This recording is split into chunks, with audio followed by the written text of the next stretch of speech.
Today we're going to compare the quadratic functions that we wrote and graphed yesterday to absolute value functions. So we can see some similarities that they have and some differences. And we've already talked about some of the similarities and differences, but this is going to be like your one-stop shop to seeing those differences and using the equations to find some information. So the absolute value function for the table for the parent function looks like this, because the absolute value of any number just becomes that number. And the graph would have a vertex at 0, 0.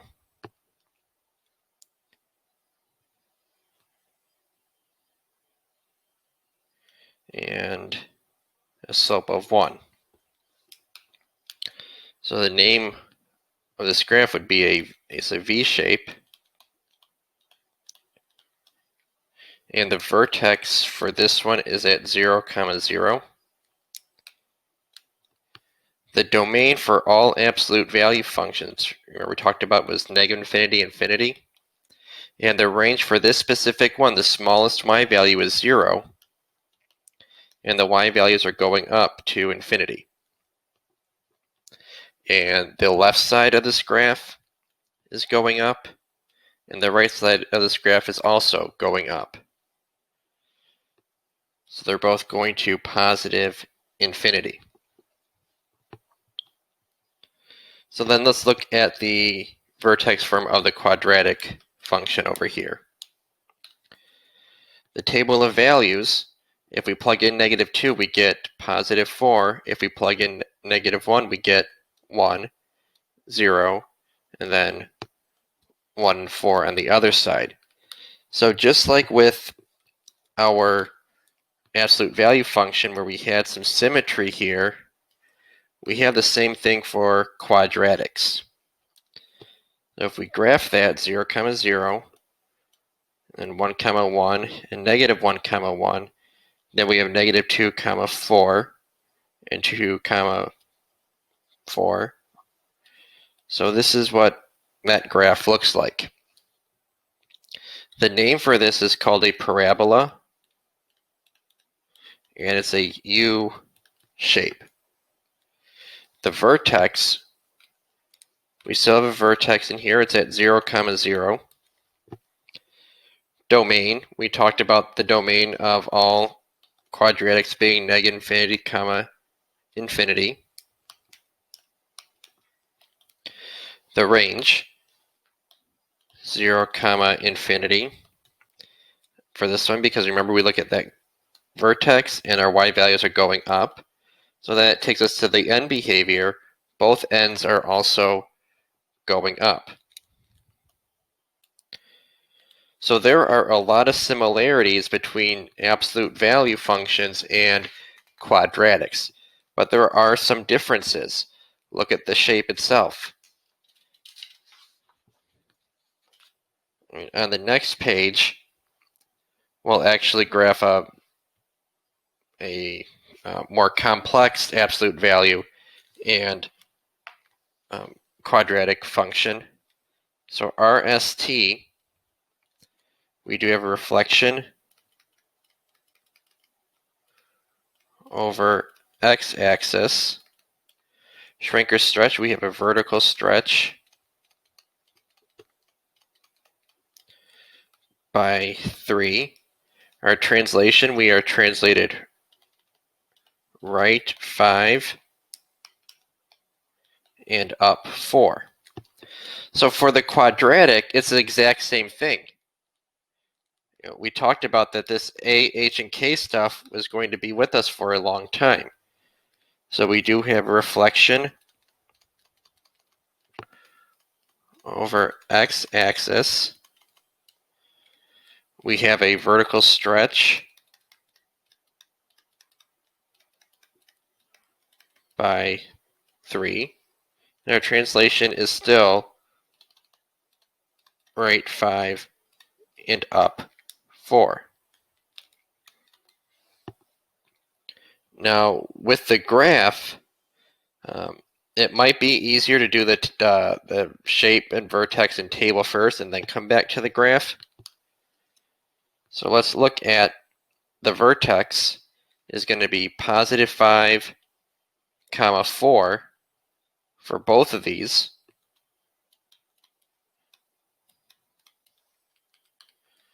The shape of the graph, well, absolute value is a V shape. And we call the quadratic the parabola. And we're going to make our table by putting the vertex in the middle. So 5, comma 4, and then we're going to go up. And we're not going to do these ones right here.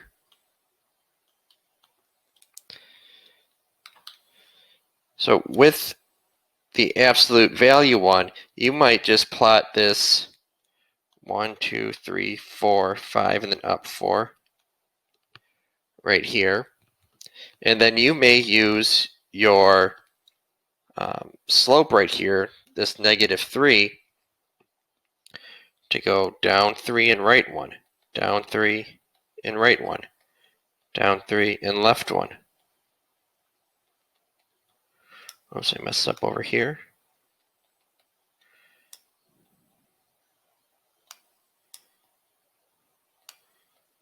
So your absolute value graph looks like this.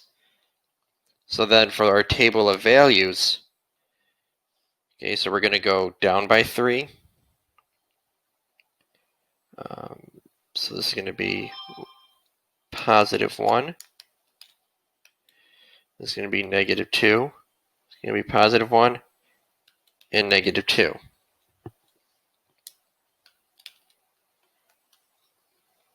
Okay, and you can verify that by looking at the y values, plus 3, but then we're going down by 3, and then down by 3. Now with the parabola, again, so we're going to cross off these extra boxes. We're going to start at our vertex, which is 5, comma 4, and then we're going to go up by 1, and then down by 1. And then I'm going to get my calculator, and I'm going to plug in 3 and then 4 into this function. So when I plug in 4, I get positive 1, and when I plug in 3, I get negative 8.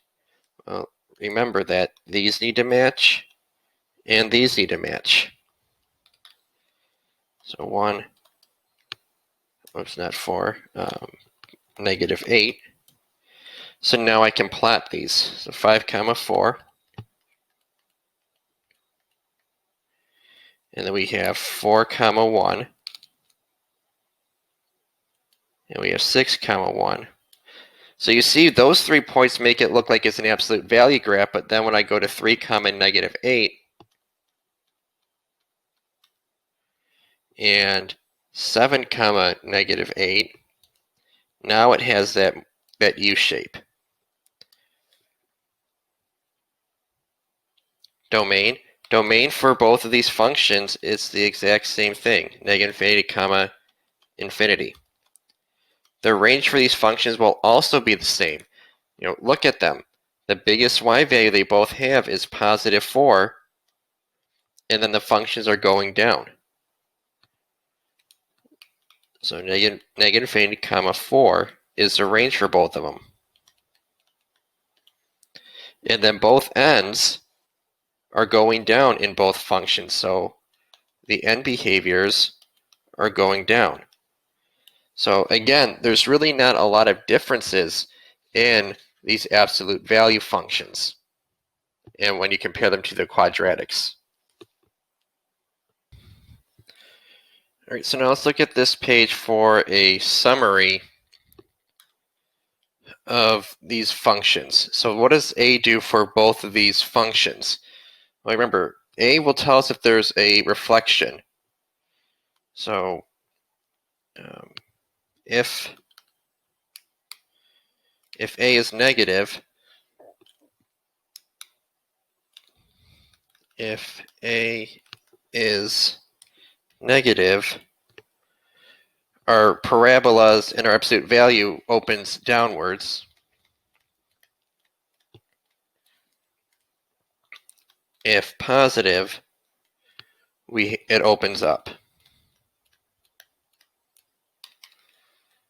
Also, if the absolute value of A is less than 1, we have a vertical shrink.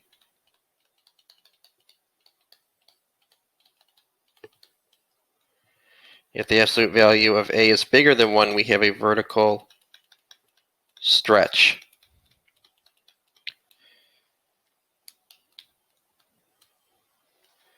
And again, if A is negative, reflection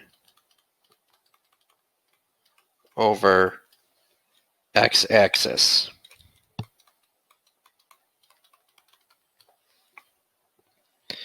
Now, the effect of H, that's your horizontal shift. Remember, it's the opposite of what you would see. Horizontal is left or right. So if we see x plus 3 squared,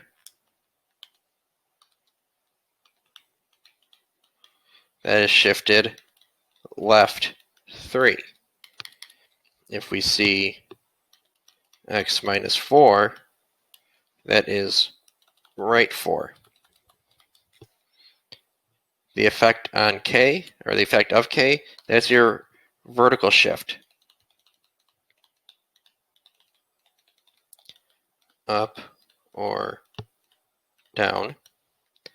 So if you have plus 7, that means up 7. Negative 9 means we're going down 9. And your vertex in both of these is h comma k. So your min and max value, if a is positive, then you have a minimum value because your function is opening upwards. So if a is positive, we have a minimum. And that value is at y equals the k value of the vertex. So the y-coordinate of your vertex is your minimum value if a is positive. If a is negative, then you have a maximum. And that maximum value is, the value is at y equals k.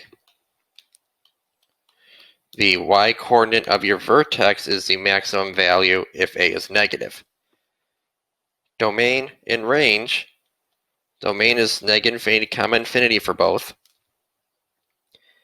If a is positive, then your range is going to start at your minimum value, which was k, and go all the way to infinity. If a is positive, remember your function looks like this, which means that your y values will go up to infinity.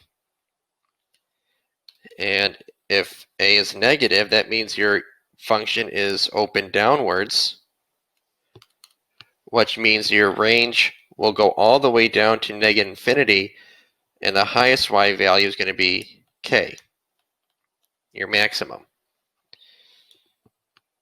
And then for end behavior, if a is positive, your function's opening up, so the left and right side go to infinity. If a is negative, your function opens downward, and your y values go to negative infinity. So this is just a quick overview and comparison between absolute value functions and quadratic functions. So now for your assignment, you're going to be graphing a couple of these. So keep this page right here. All right, this is going to be what you really want to look at when you're doing your assignment and when you're reviewing for any quizzes or tests coming up. So thanks for watching. Make sure you hit the like button and subscribe.